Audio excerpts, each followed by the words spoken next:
a pot of oil. Hello, welcome in. Remember to hit that subscribe button. I'm just reading a positive um,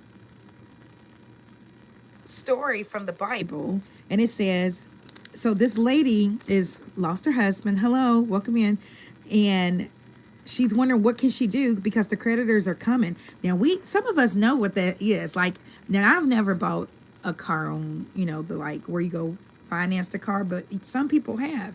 And so that's what I wanted to discuss. It says, then he said, go borrow the vessels abroad of all thy neighbors, even empty vessels, borrow not a few.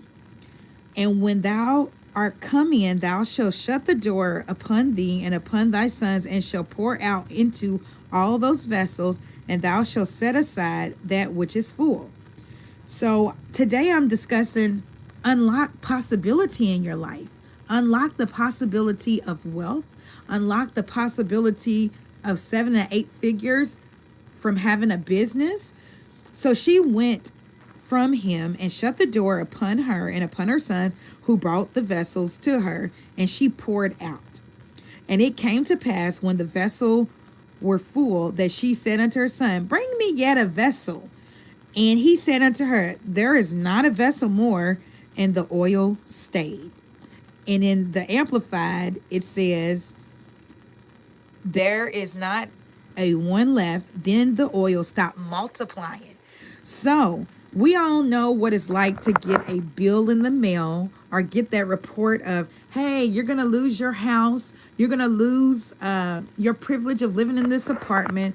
One could be from stupid decisions we've made from, being young, just making silly decisions, not listening to our parents. Or it could be your job just doesn't pay enough. So that's why I'm on here today to talk to you about the possibilities in God. The Bible says what's impossible with man is possible with God. He makes the impossible possible, okay? So this lady, her husband owed the creditors, but he died. And so she went to the prophet and was like, hey, my husband served the Lord. Now, what can I do or whatever? He said, well, what do you have in the but a pot of oil, okay? He told her to go borrow, and sometimes people teach against borrowing, but that's really how capitalism works. They borrow, you borrow.